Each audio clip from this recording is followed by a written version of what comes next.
Goeiedag en baie welkom by Woordspieël waar ons weer vanoggend in die woord inkyk en ons kyk na Jesus en ons laat toe dat die Heilige Gees ons transformeer, ons verander van binne af buitentoe om soos Jesus te lyk.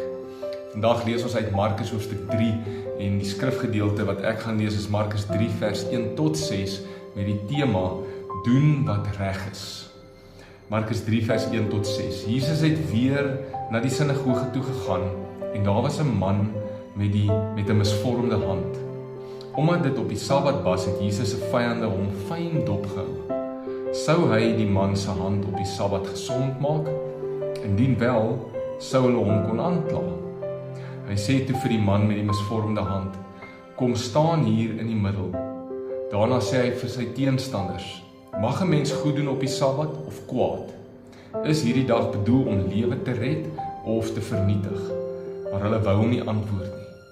Terwyl hulle so rondom hom staan, het hy hulle die een na die ander met verontwaardiging aangekyk, diep bedroef oor die gevoelloosheid in hulle harte. Toe sê hy vir die man, steek uit jou hand. Hy het dit uitgesteek en sy hand het gesond geword. Dadelik het die Fariseërs uitgegaan en saam met Herodes se ondersteuners gaan beplan hoe hulle Jesus kan doodmaak. Jesus kom in 'n situasie waar hy weet wat die regte ding is om te doen en hy weet as hy dit gaan doen, gaan dit hom in die moeilikheid bring. Die Fariseërs hou hom dop of hy op die Sabbat 'n man gaan gesond maak. Nou Jesus kon seker dit so half in die geheim gedoen het.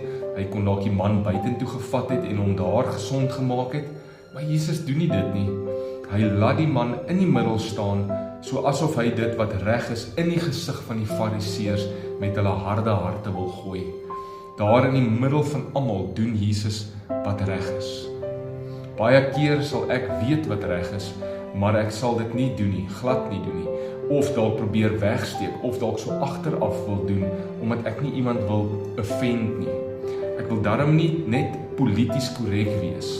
Dit beteken eintlik ek ag mense hoër as dit wat reg is, hoër as God.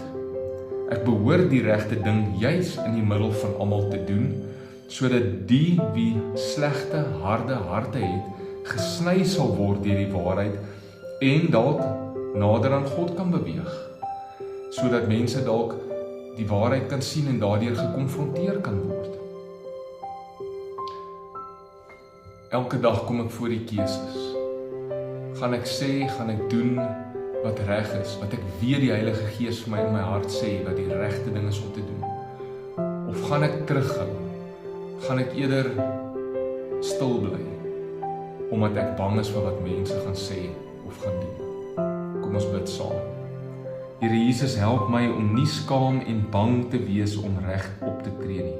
Al beteken dit dat ek dalk by mense in die moeilikheid gaan kom of onpopulêr gaan wees, as gevolg van hulle harde harte of tradisies of kultuur. Help my ook om te onderskei dat ek nie goed sal doen wat weer eintlik net my kultuur is nie, maar dat ek dit sal doen wat regtig goed is en wat U wil is, en dan nie bang of skaam sal wees daaroor nie. Ek bid dit in Jesus naam. Amen. Die Here seën jou. Dankie dat jy deel is van hierdie reis. Nooi mense om deel te wees wat dalk nog nie hiervan weet nie. Deel hierdie video met ander en kom ons reis voort. Die Here seën jou.